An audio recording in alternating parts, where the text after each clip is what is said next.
Talk about everything, play music in between. Tune in and enjoy Chad's underground scene.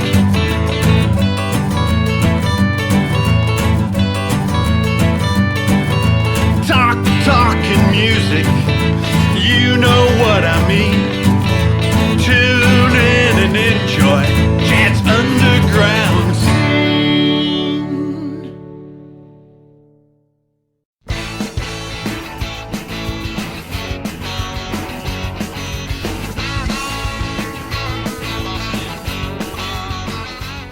Welcome to Chad's underground scene.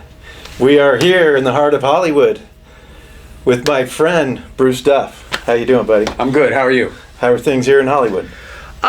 Things here in Hollywood they're all right. You know, boy, I was just sort of thinking about it. I went out to a show. It wasn't really a show. It was a DJ gig Kevin from Prima Donna did on Monday. It was packed, and it was like a big scene. But doing something in Hollywood seems kind of foreign now. Everything moved east, and you're either playing in Orange County or, you know, Silver Lake or Echo Park. But I feel good when something's actually happening in Hollywood. Yeah, it's good. We also ran into each other at a show the other night in L.A. Frogtown. Yeah.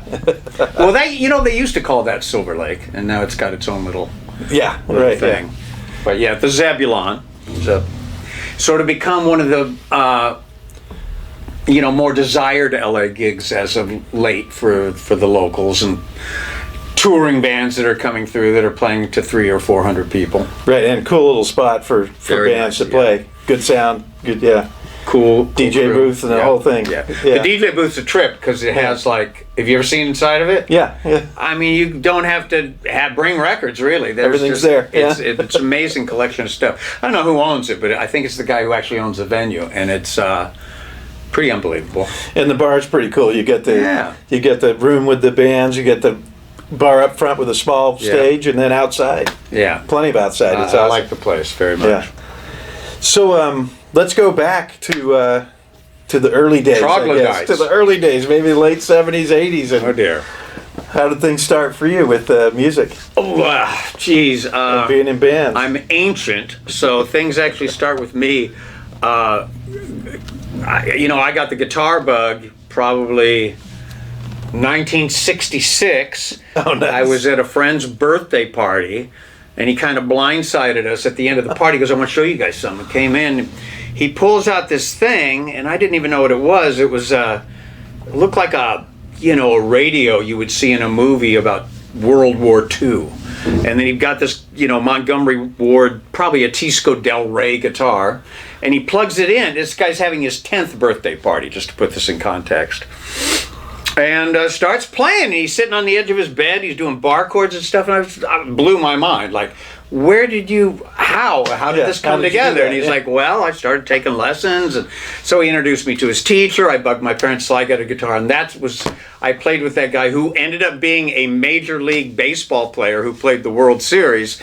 We played all the way through high school, and then from there, I was in a band in college, and that morphed into a group called Numbers, who evolved into becoming what I laughingly, but not so laughingly, called the Tubes of the Inland Empire. We were out in Riverside, stealing everything we could from the college to build sets. And sweet. Yeah. We did a whole show. TV sets, smoke, pyrotechnics, 3 lead singers, costume changes. It was a whole thing. And that ended up being kind of, it would have been concurrent with like the Weirdos and the Zeros. Oh, yeah. And, the Zippers and all that new wave punk rock uprising here in LA. And we would come up to play, the Starwood, Whiskey, those were the big ones, the Troubadour. And then there were other little funkier clubs around the area.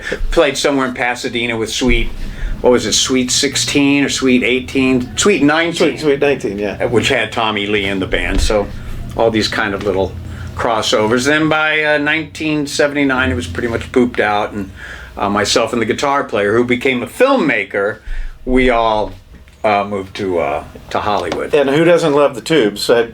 You know, back in the 70s, man, this was before they signed with Capitol and sort of became an MTV band under Todd Rundgren Productions. But in those early albums on A&M and those shows were, there was nothing else like it. I mean, the only shows that could rival it were, Bowie and Alice, really. And then that was one of those albums where I wore out a track. White Punks on Dope. It was great. I kept playing that same track. That whole album is good. And I like the one after, the second one, Tube's World Tour. I like that one even better. It's great. And I was lucky right before the pandemic. I was on the Last 80s tour and we played with the Tubes. Oh. A couple of shows I in saw them Texas. about 10 years ago, I think, down and they were great. Downtown. Yeah, and they were great. They were one of the bands on the show that had a live feel, and they were great. There was a whole band playing, and they rocked out. Well, they were a weird band out back in the day because there was elements of prog rock, which was super popular then. But there was elements of punk rock which was coming in. They were just like a weird mix of a lot of stuff. All of which, this was kind of what we were doing in our own less talented way of, where the musicianship serves the song. With them, the song serves the setting of whatever it is happening in the song, the theatrics of it. Oh, right. Which I thought was really interesting. That was really, I can't really think of anyone that's taken it to that level since then, really. I mean, there are other bands that obviously do a lot of theater or lights or whatever, but the whole acting out of the song thing that they mastered, no one really does that. Yes, yeah. And then from there, I kind of heard about you and then saw you on stage was in the 80s. Mm-hmm. That was more maybe. Well, I got here in 79. I may have saw you. Yeah, okay. Tail end, and I wasn't really doing anything that made note for a while.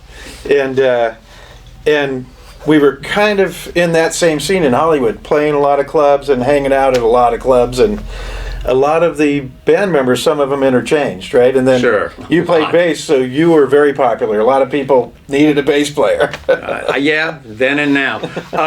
Yeah, I was telling you, at one time, I guess it would have been around probably 87, I was in 5 bands concurrently, which sounds insane, but it wasn't that bad. There was really only probably only 2 of them that were like constantly active at any given time, but still it was kept me busy. So tell us a little bit maybe about 45 Grave and some of those bands that you were playing with. 45 Grave, so that the story with me and them was when I moved here, one of my friends from the Inland Empire, who's no longer with us sadly, Bill Bartell, he would call me all the time because you got to go see this band. So he was sort of club hopping in Hollywood vicariously through. Oh, yeah. I mean, he came out here a lot, but you got to go see this band. You got to go see this band, and I would go see him. And go, Bill, this band you sent me is really bad. What's wrong with you? What are you doing? It's horrible. And there were like 3 or 4 of these in a row. I go, dude, please, no more. And he goes, no, you're going to like this one. It was, what was the name? The Omelets. So I saw them at the Whiskey. I go, okay, that one was good. Like, you got any more omelets? I'm down. So he goes, okay, now I have a band that you're really, really, really going to like. It's right up your alley. They're called 45 Grave. They're playing the Whiskey. I got you on the list. I go, all right. So I went down. It was a weeknight. And I think it was the only show they ever played. It was the original lineup, but Pat Smear was on added guitar. I think he only did that once. And that was just like, I walked out of there going, what did I just see? That was incredible. Great guitar player. But then, talking about the theater, they did the whole makeup thing and the smoke, and the show was incredible. And the music was just, I hadn't heard anything quite like it. So they became my favorite band. So I went and saw them everywhere they played, got to know them. At the time I was writing for a bunch of magazines. I did a full-page article on them in BAM, so I kind of got to know them. And at that same time, the guitarist was the sound guy at the Whiskey, and Don, the drummer, was the sound guy at the Cathay de Grande. So I'd see these guys all the time. And I was playing in a band called Sleeping Beauty, and we all practiced up at a place called Wada Probe. This is really a lot of effort from my memory, I just want you to know. We're talking 1982 and pulling all these names out of the hat. Oh, yeah. You're asking a lot of my sad Rolodex. Anyway. You won the bet with me because I couldn't remember all of them. Well, Wada Probe was a place that, okay, it was above the pizza joint next to the magazine stand on Cahuenga Boulevard, right at Cahuenga in Hollywood. And it was an office building that this guy had taken over, a suite of offices on the second floor, and each band had an office. The Bangles were up there, the Shadow Minstrels were up there, and I knew their bassist, and he was the guy that got the gig in 45 Grave when Rob left. And the story about that was Rob went back to Detroit to clean up, and I later heard that wasn't true at all. So I don't really know what the true story is. I'm not going to get into that. Rob was a cool guy and a pal of mine. I don't want to say anything negative about him at all. So anyways, I heard that he had joined the band. I thought he was a good bass player, but he was kind of in that Flea style. Yeah. And I mean, I go, that's not going to make sense in 45 Grave. I mean, they need someone that plays with the pick, with the Fender, and straight digs ahead, in. So I ran into Paul at the Whiskey for some show I was covering for Music Connection, and I go, hey, I heard you got, I think his name was Zach, still a friend of mine on Facebook. You got Zach in the band. How's that going? He's like, it's okay. I go, well, look, man, what do you want me to do? I'll put an upside down cross on my forehead. Whatever it is, I want to be in the band. I can play your stuff the way you need it played. And it's like, yeah, okay. And he sort of laughed it off. The next day, I got a call from Don, and he said, learn all our songs and be at rehearsal tomorrow. Oh, nice. So I did and got the gig, and that was it. And I was in the band for a half year, which seemed like a million years at the time. Oh, that's a lot of gigs with them. Because we were working all the time, and signed a record deal, made a couple records during that. It was a roller coaster for sure. And then Rob came back, and they wanted their old boy back. And you know what? One thing I didn't do correctly there was a few things that I let's just say I understand why they wanted me out of the band. I have no no problem with it, and I don't hold any grudge, even though it was kind of heartbreaking at the time. But I didn't look right, and and they were very sensitive to that. At one point the manager even was complaining about how tall I was, and I was like, I can't control that. I mean, I'm already kind of hunchy, so that's all I can give you. Nice. But I'm still wearing glasses, and I get it. I'm blonde, that didn't help. Being yourself, which is I did dye my hair black. I'll give them that. Nice. And then you also played with several other bands. So tell us about some of the other bands. One is Jeff Dahl. Jeff I met at the very first show I did with 45 Grave, Florentine Gardens. He was helping us out as road crew, and of course he was the front guy of their sister band, Vox Pop. So we became friends. And then Jeff had this band, Power Trip, who kind of could lay claim to coming up with the name Speed Metal. Speed Metal, they were great. Yeah. But then Speed Metal became something else. But still, anyways, they coined the phrase. And they were a good band. And then Jeff kind of changed his whole lifestyle, dropped out of music, got a gig at Warner's, moved to the Valley, and just flip-flop everything, got clean, everything. And then, the bug hit him again. He put a band back together, so he asked if I'd play bass for his band. So it was Del Hopkins on drums, Scott Morrow, who was a rock editor at the LA Weekly, was a guitarist. He had a band called The Fiends. And that was the band. We cut a single for Bomp? No. We cut a single for Sympathy for the Record Industry, I think. It was who had put it out. Oh, okay. At any rate. So we made a couple records. Guitar players changed a few times. But I played with Jeff until he moved to Phoenix, which I want to say was the beginning of the 90s, something like that, 91, something like that. And then, so that was going on through that. And then another 45 Grave related thing was their sister band, in the terms of we recorded back to back, Twisted Roots, which is led by Paul Roessler. Yeah. He put that band. He had that band when I was in 45 Grave. They broke up. He joined 45 Grave sort of towards the end of my run, and then he did all the touring and stuff with them in Enigma. When that kind of started pooping out, he put Twisted Roots back together, but with him as the lead singer. Right, yeah. So I joined that band too, and that was...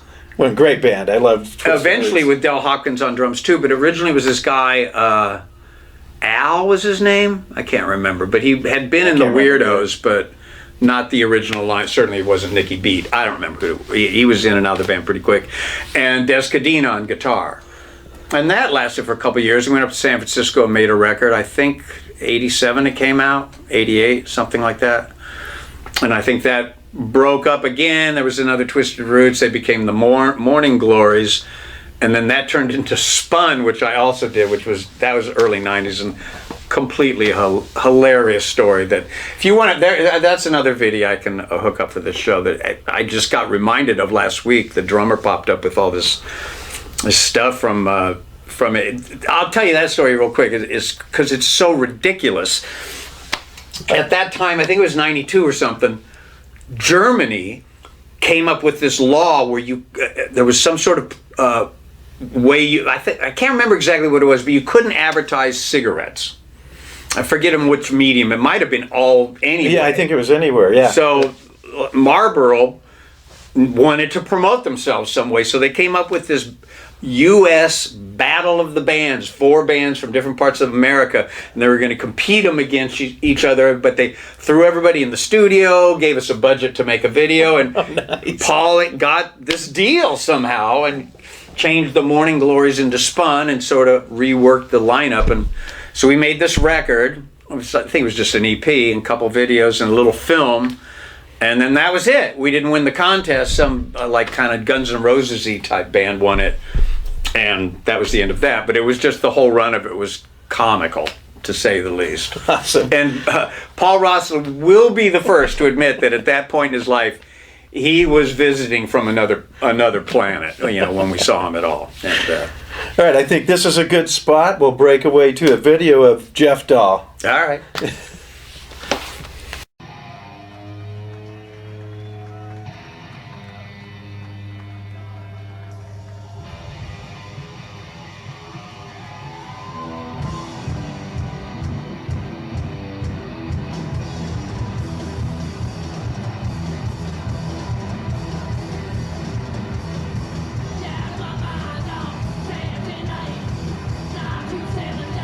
Going inside, radio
All right, we're back. So let's talk a little bit about Paul Roessler, because we both know him well. We do. And I just finished recording a record with him.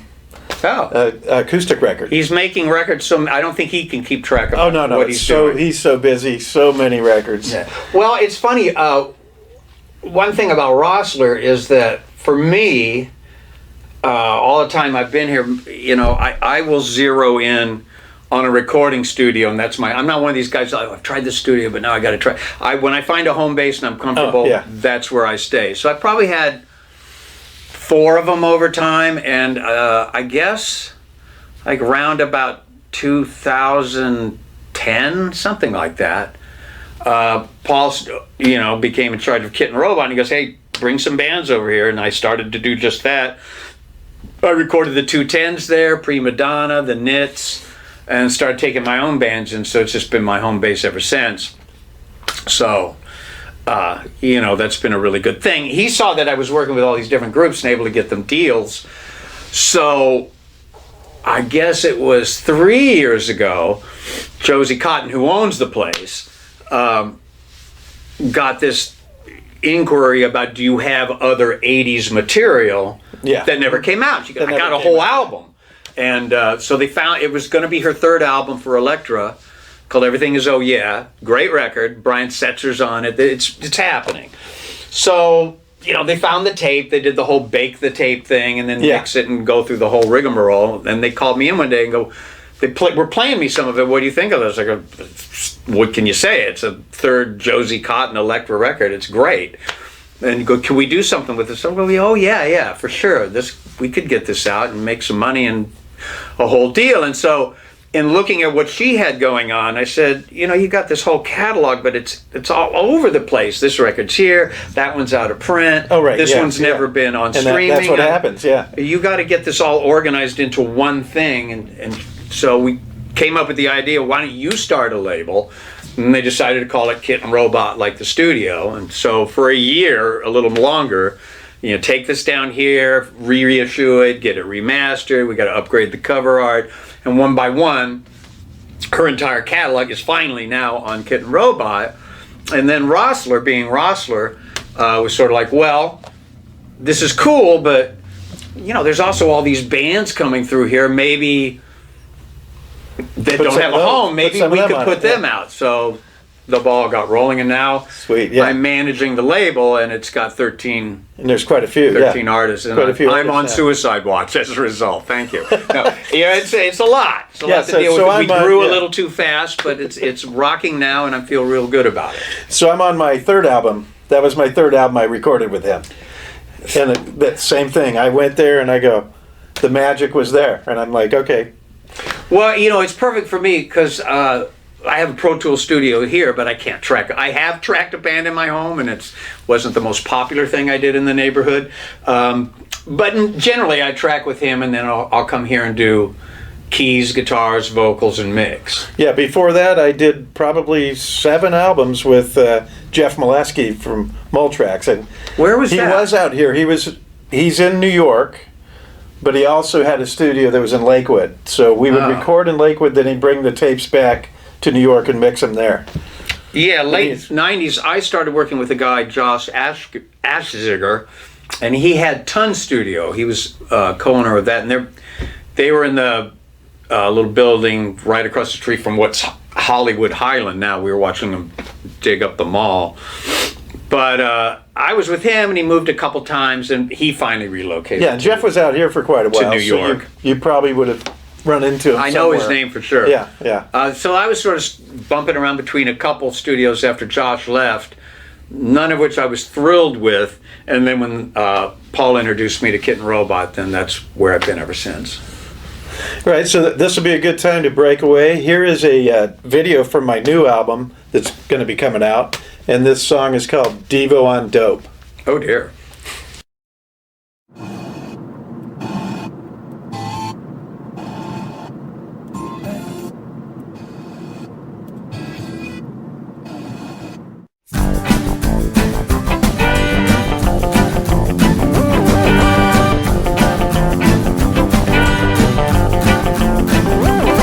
I'm singing about the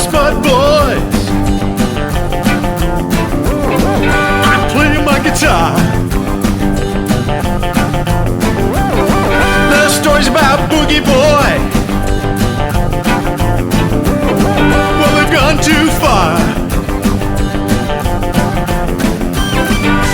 Devo on dope, de-evolution.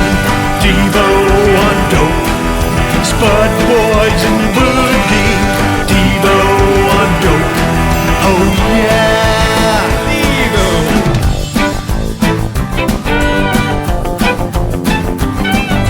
What's that on their heads? Such a great sound. Kings of innovation. That's why they stick around. Devo on dope, de-evolution. Said Devo on dope, Spud Boys and Boogie. Devo on dope, oh yeah, Devo. Girl, you want blockhead?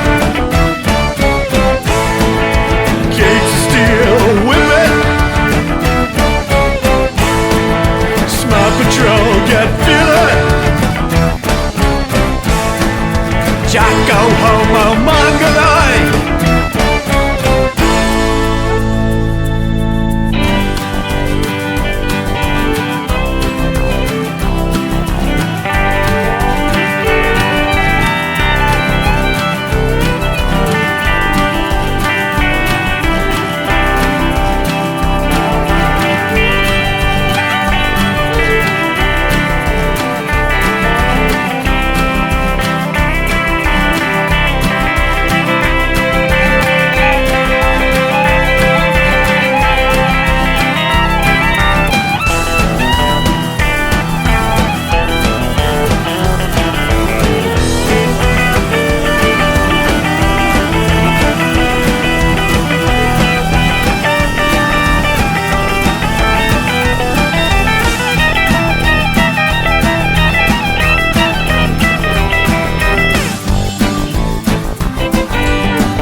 Satisfaction is what they say. Music of another world is what they play. Devo on dope, de-evolution. Devo on dope, Spud Boys and Boogie. Devo on dope, de-evolution. Devo on dope, the Spud Boys and Boogie. Devo on dope, oh yeah.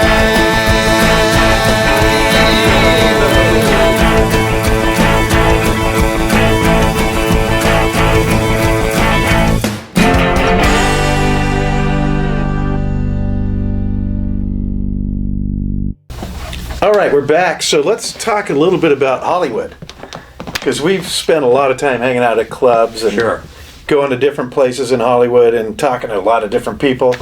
Maybe tell us a couple of your experiences or some of your favorite clubs that over the years in Hollywood, because it's changed over the years. It and then has we can compare, changed. Then we can also compare what it was like from the 80s all the way through now. I mean, now it's a little tough because it was closed for a couple of years. Yeah, but yeah, it has changed a lot. I mean, I guess when COVID hit, the big fish was the Echo. That was like sort of the prized place to play. Yeah.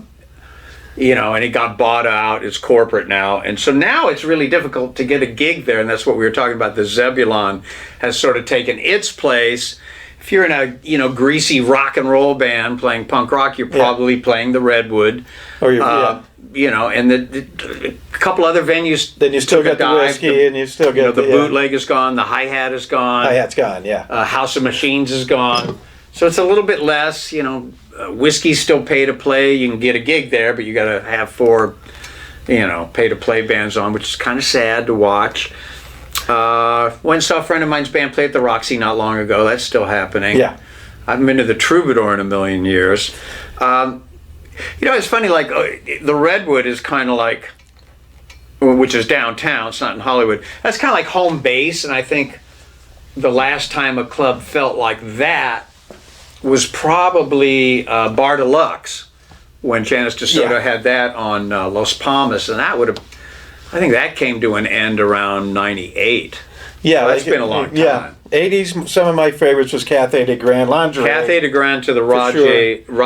Raji's was sort of the clubhouse, because you'd go there and you'd hang out upstairs and play pinball and have beers with your friends, and you'd catch up on what the news was.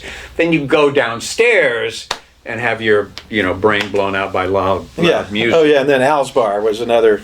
Yeah, Al's, but Al's was always a trek. I mean, there was no problem getting over to Raji's and. Yeah, they're all together. They're all close by each other. Yeah. Yeah, I love that. And and back then we didn't have Uber. Right? We didn't have Uber, so we're either catching a ride to the front or trying to walk out to the next place. Sure. I mean, we were joking, me and the wife, the other day about like in the 90s, with all the gigs and everybody was on the list, between backstage platters and restaurants that had happy hours with these big buffets, you could almost eat for $10 cheap. For a week, so cheap. In Los Angeles, and eat pretty good, Yeah, and then our favorite was after the gigs we would go eat, right? Because and then at the Teaser you could get a full meal. Yeah. They had the that was another place that was kind of like a clubhouse. Like when that was really happening, I lived on Harper, so it was literally a 2-block walk. Yeah, and then right up the street from there was the English Disco. That's right. Rodney did, right? It was literally just about a half mile up the road. Sure, and also close to that during that time when before there was Bar Deluxe, there was English Acid. Same lady ran it, Janice DeSoto. What happened to you, Janice? I miss you. She was actually super cool, good person. And in memory of that, I say we break away and do a song together. All righty. So, never rehearsed before together? Nope. But you suggested a pretty easy 3/4. I think. Oh yeah, and we're both claw my way through. And we're both big Iggy Pop fans. Who isn't? And Stooges fans. So I might be too loud. I'll balance to you once you get going.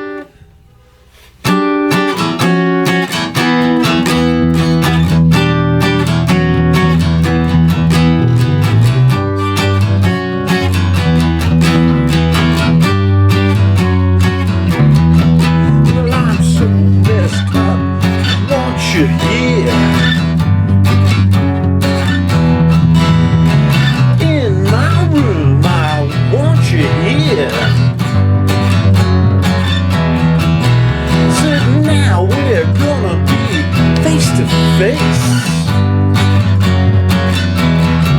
and I'll lay you right down in my favorite place. I said now I wanna be your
fade out.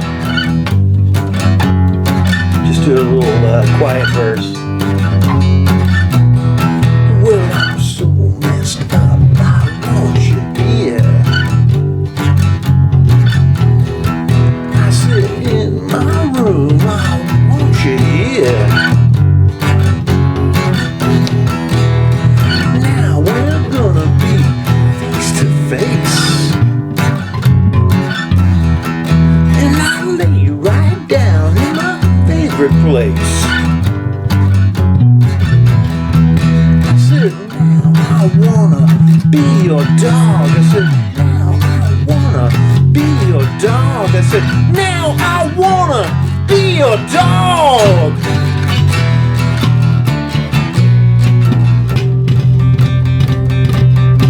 Well, come on.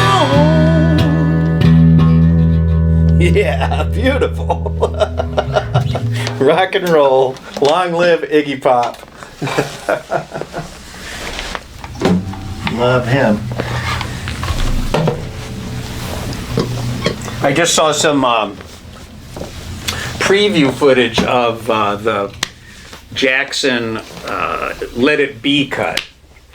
And I saw it twice, both John and George playing that. Because whenever Paul would go to the piano, oh, who's going to play the bass? Well, we'll use the Fender 6. Yeah, They were comfy with it because it was like a guitar. Yeah, I get one of those too. They're awesome. Yeah, $225 out the door with the Yeah. case. Oh yeah, blown cheap. away. Yeah. I love it. So Iggy Pop, I saw him twice in the last 3 years, I think. Oh wow. I saw him, maybe that was 4 years ago that he played at Palladium. Saw him at Palladium. Was that with It was the outstanding. Josh Home? And it might have been a little longer ago that, and Mike Watt was playing bass. Oh, that was Stooges. Yeah. Right? Yeah, Stooges. Yeah. Okay. And then, With James on guitar. then the next year, or 2 years later, I saw him at Punk Rock Bowling in Las Vegas.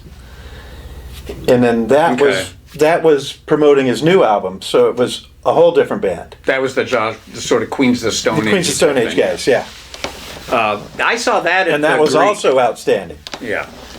Well, the thing about that band, I can't really, because I've seen Iggy a gazillion times, and I can't think of another time when this happened, because of Josh and his guys, they could do those old David Bowie backing vocals. Yeah. Like Iggy with backing vocals was never a thing. None of his bands ever sang. And his records always had pretty cool backing great vocals backing on them. vocals, So yeah. that was a missing part. And then with that added back in, I thought Yeah. that was really, it was awesome. really good. And here's something I got to ask you, because he's one of the people I've seen, and I've never seen him at an off gig. Every gig he delivered the goods. I've seen him when he might have been personally struggling a little bit more, but it was always, I've never seen a bad show now. Right, no, but it's a fantastic Yeah. show. Yeah. Yeah, I've Amazing. seen him, boy, a lot. The first time I saw him was, I think he was touring Soldier, and he had Glenn Matlock, I think Brian James in the band. Yeah, Brian James was a guitar player.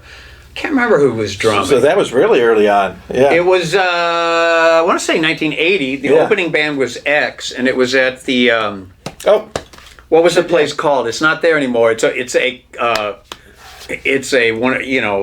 big warehouse. What do you call that? The chain store where you go to get all the, hardware. Anyway, Depot. it's the big Home Depot Yeah. down on Sunset. Used to be the Starlight Ballroom, I think it was called. Oh yeah, it was. There's that's a what it famous was, yeah. bootleg called Heroin Hates You. Yeah, that's what it was. Starlight. That's that show. They actually, and the reason it was bootleg is because K-Rock broadcast it at the time live, and when Iggy would go, Yeah, they did a lot of Iggy that. had little swearing issues in it, and Jed the Fish came on like, "Do we play this? Do I cut it? It's Iggy. I can't cut it." No, you that's couldn't, actually you couldn't. that's actually on the bootleg. Yeah, it's funny. K-Rock did a lot of the broadcasting in those days, right? Yeah. So I was on, I think, 3 or 4 live broadcasts with them with Easter. It's great, really fun. And then speaking of Iggy Pop, so this is in the 80s. Iggy Pop was doing an autograph signing at Warehouse Records in Torrance. Okay. Wow. And we had this brainstorm with our band. We go, you know what? This would be a freaking cool way. Wait, are we going to a play in the parking lot scenario? Yeah, and we drove up in the back of a pickup truck. Oh, that's awesome. And it was the old Volkswagen pickups that my brother-in-law had. So we set it up with a generator, amps, and we drove up and just pulled right in front where the autograph signing was and started playing. How long before the Gestapo showed? And we literally got in, I think, 3 or 4 songs. All right. And then the cops came. Yeah. And we zipped out the back of the lot and got out of there, and they never found us. Oh, you saw them coming, and you were that mobile. Yeah. All right.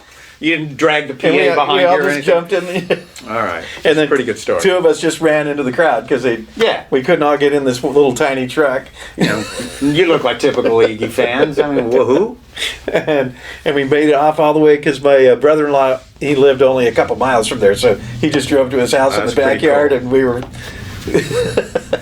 That's it. You know, the secret of self-promotion. Oh yeah, it's how Hawkwind got started. And then K-Rock couldn't stop talking about it. Oh, that's cool. Well, you guys had some hits on the radio. Yeah, right? we were on there already. Yeah, it was awesome. And then they would talk about, this is that band that was in that parking lot. Yeah, it's amazing how important K-Rock was to everything. Like, how many things they brought to the table that probably wouldn't have been heard otherwise. Yeah, and then Rodney was the one that broke us going in. And now it's like, I even read this thing where the new program guy issued this thing like, don't use the word rock, just go KROQ. Yeah, KROQ. No more K-Rock. It's like, blast. That's how dirty of a word it is nowadays, so I get it. And you also played with the Ads. For a decade, 1995 to 2005, yeah. And before that I was playing with Tony in a band called Sister Goddamn, which is kind of a fun story. Yeah. So Amy, when Jeff Dahl moved to Phoenix, I had just gotten this 4-track recording system, and I was trying to get better and better at it. So I was into recording other people, so I was just sitting there rather than being part of the thing. And she came to me and she goes, I got this idea. I want to start a band, all-girl band, but with a guy lead singer. I go, that is a good idea. Well, tell you what, why don't you, bring your bass player over. I'll put up some, automated drums. You guys play the guitar and bass, and you got a little tape you can give to guys, and they can write stuff and come in, and you can see who works out the best. It'll make auditioning this much easier. And they go, great. So we started on it, and we got about 1 session in, and Amy goes, well, so much for that. My bass player quit. I go, all right, well, look, it's still a great idea. I'll play the bass. You'll still have the tape. You can get this going. So she called me a couple weeks later, and she goes like, I got a singer. Can we come over and track? I go, sure. And it was Tony. I'm like, well, you didn't just get a singer. You got a star. This is great. And so then it was, so basically, her and I joined with Tony and the drummer he was playing with at the time, which was Matt Young, and who were actually looking for Matt. Are you out there? We're trying to find you. And anyway, so that was Sister Goddamn, which Amy went off and start an all-girl band after that, and I went on to the Adolescents, or the Ads at that time. So in the 90s, I was playing in an all-girl band, at least when you read the write-ups in all the newspapers, it said all-girls band, but I was in the band called Love Dog. Love Dog. Oh, I remember Love Dog. Yeah. They had some involvement with Triple F. Yeah. Mm-hmm. And that was right when I was getting there. Yeah. So we did a couple albums in the 90s, and I just re-released them, so they're out. You can find them now on Spotify and everywhere else. And that's the big thing, like getting everything wound back through the streaming world. Yeah, but it was fun times. But we'd play a gig, and I'm there, right? And they would say, all-girl band Love Dog played last night. Did you have to wear a wig? They'd write or a dress. That would have been how I would have reacted. And they would say all-girl band with tattoos, right? And I was the guy in the band with no tattoos. Get it for false advertising. But it was awesome. It was that was great times, and we played so many great gigs. And Love Dog was around all over. Recorded 2 really good records, some videos. It's awesome. Yeah, cool. Who was the producer behind those records? We had a guy called the Farmer, and then Farmer, and then Moon Martin had something to do with it. Oh wow! Yeah. I used to say, before I moved to Hollywood, I lived at this, it was incredible at the time even. I had a 2-story house in Riverside, and I was just had a room in it, but I paid $55. Yeah. Mm-hmm. That was my rent. It was kind of unbelievable. And literally across the street was this club called Squeeze's Place. And that was the rock club in Riverside. And because I was in numbers, I got in free, drank for free. It was like, it was kind of incredible. It was, I probably would have never moved unless things had gone south. But, you know, I was sort of like a big fish in a small pond at that time. And they had a thing. Tuesday night they had New Wave Night, but New Wave Night featured 999, The Germs. Oh yeah, all the good stuff. Black Flag with Keith. I mean, it was cool, and the Dickies played. So we got to see everybody. And Moon Martin was there. They did for some reason, a lot of touring guys that were having records coming out at that time would play Sundays. So Moon Martin played a couple Sundays, as did Nick Gilder. Oh yeah, he was always really good. So we recorded, speaking of recording, right? You were talking about studios earlier, and we were both talking about different studios. We did our first record at Cherokee Studios. Oh, wow. And that was great. And then the guy, he called himself the Farmer then. Now, you can find him now. It's Chaz Ferry. And he's out here in the Inland Empire, I think. And, yeah. He's still recording, still doing recordings, still recording people, and still get a bunch of stuff out, some records and stuff that he produces and puts out. So, cool stuff. And I'm still in touch with him, still talk to him. It's awesome. I mean, it's cool when you see people that are still at it after. I mean, like, one of the first guys I worked with here was Geza X, who ended up having a studio with Josie. So that's how I actually met Josie Cotton, when they had a studio up above the Comedy Store, on one of those streets back there. And he's a great guitar player. He is a great guitar player. Frank Zappa of punk rock. Underrated, man. Yes, he is. And, you know, Geza is great to work with because he's so enthusiastic. Yeah. He really gets you excited about what you're doing. And boy, it's a unique talent. And I wore out his record, You Goddamn Kids. That's a great record. Great record. No, so when I was doing the thing with Tony, Sister Goddamn and the Ads got signed to Bitscore, which is a German label. Right, yeah, German, yeah. And so they gave us a budget to do both records back to back. So I was in Sister Goddamn, but I produced the Ads record. That's how I got to know all those guys. And so we tracked it with Steve Krivec at West Beach, which was still Brett Gurowitz's place at the time. And then we mixed and overdubbed at Gaze's. So that was a pretty good little thing. Got a lot of mileage out of that for the budget we had, and I think it came out good. That's actually the first time I met Josie. We did the song Stage Diving Daisy, which is on, it's on this record. Oh, maybe I don't have, I think I took that poster down, sorry. But it's called Piper at the Gates of Downey, a classic. Anyways, there was this song Stage Diving Daisy, and it had this outro that kind of was just begging for like a Moon Unit Zappa Valley Girl type thing. So Geza goes, let's get Josie to do it. I go, Josie Cotton will come in and improvise something for an Ads record? And she goes, oh yeah. Yeah, she will, yeah. And she did, in first take, awesome. And I was sitting there going, you just did that? I was like, and unfortunately you can't go look that record up yet. That's sort of in limbo right now. I hopefully will correct that, but if you can find it anywhere, it's a fairly amazing part that she does. Okay, cool. We're going to break away to a video. I'm going to see if I can find something by the Ads. If not, we'll put something else in here that Bruce you know what? After I'll do a dive into YouTube and find some things. There is stuff of the Ads. Like I said, we played with them with Easter. Played with them with Love Dog. It's cool I think stuff. We recorded some videos at George's. Towards the end of the band. Well, not the end. Last 4 years, we George lived out in Garden Grove and set up the studio in his backyard. It's pretty great, and we recorded an album there and shot videos and DIY. And then, DIY, and that's what it's about, and that's what the show's about, is underground. And that record's still out. That's the one Ads record you could still get because it was on Steel Cage, not.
Cool. Okay, let's come to more I guess, recent on what we've been doing. All right. Because we're both still in the business, still doing music, still all over the place, going to clubs and hanging out with our friends, and that's the best part of it, right? It's so many friends you meet, and when you run into them again, it's like going back. You're just, it's reminiscing is great.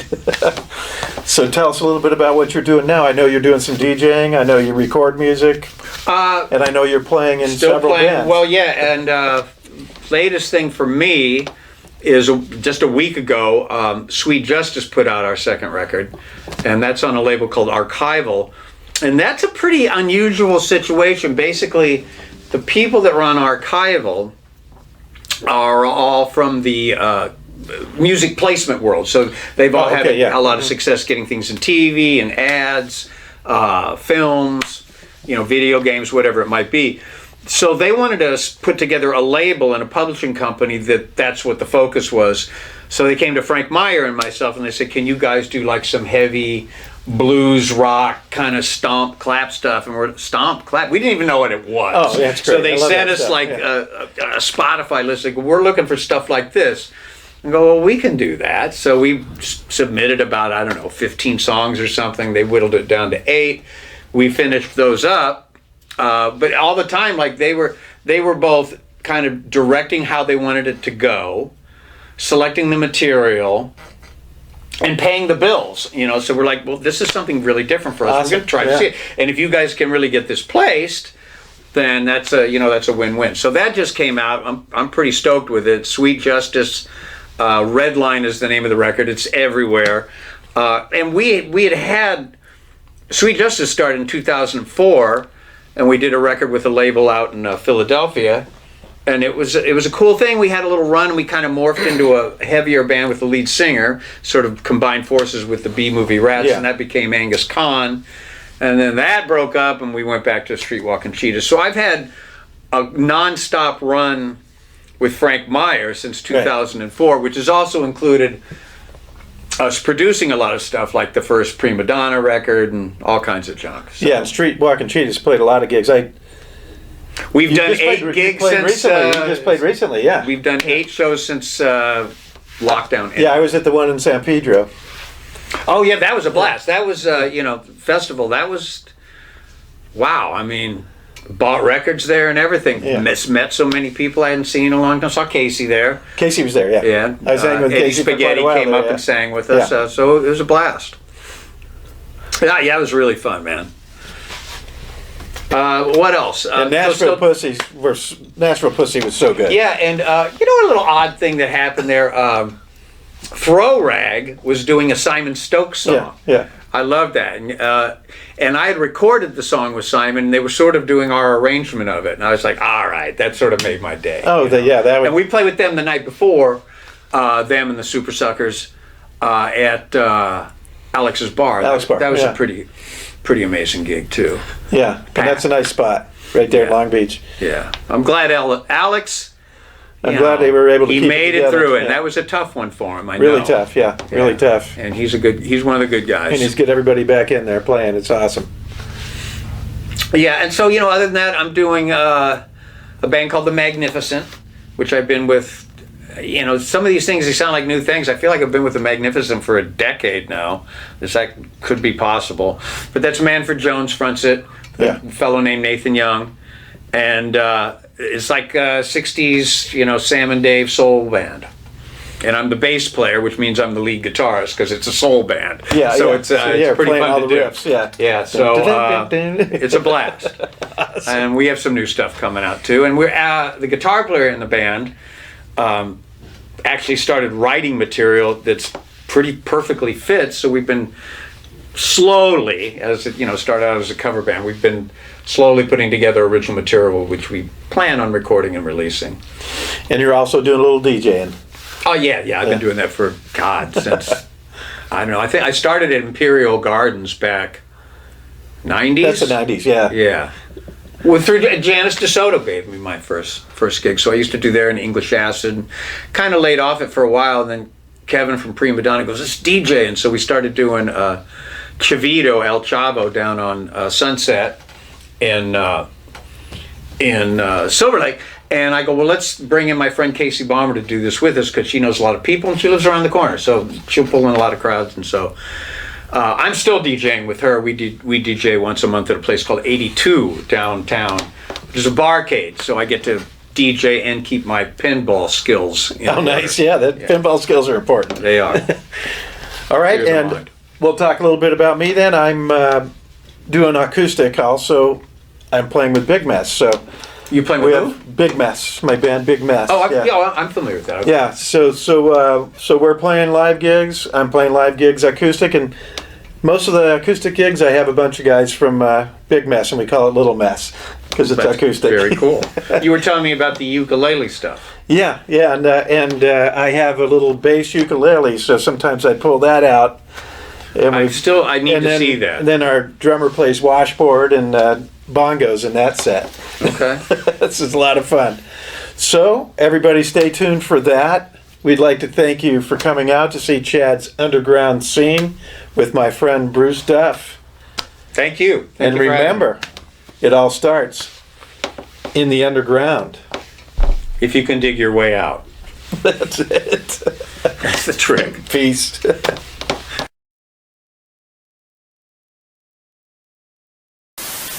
All right, we're back. This is John Easdale from Dramarama, and now we've got something special for you, straight from Los Angeles, California. Punk rock and rollers, the Streetwalking Cheetahs, live in the studio with their new single, One More Drink.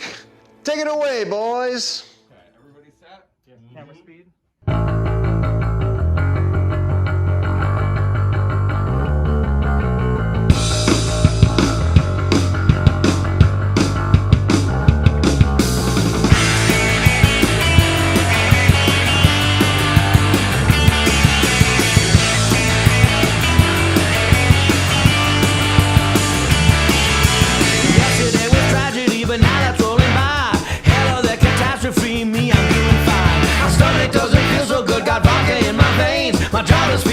Like they keep me in a cage.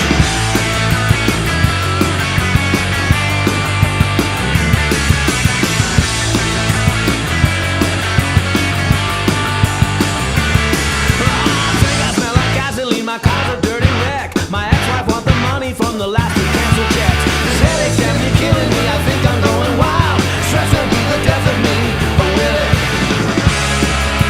Oh, it's still just Monday.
guys were filming that?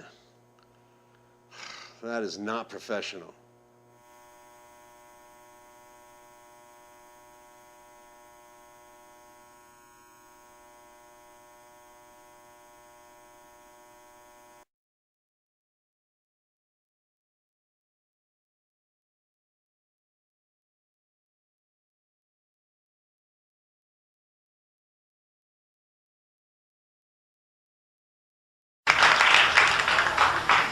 Dedicated to Gene Harlow.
Keyboard monitor for this one.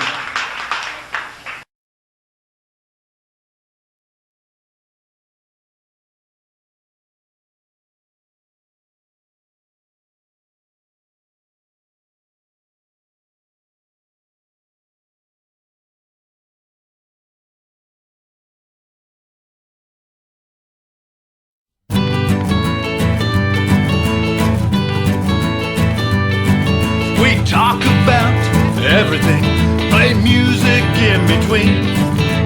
Tune in and enjoy Chad's underground scene.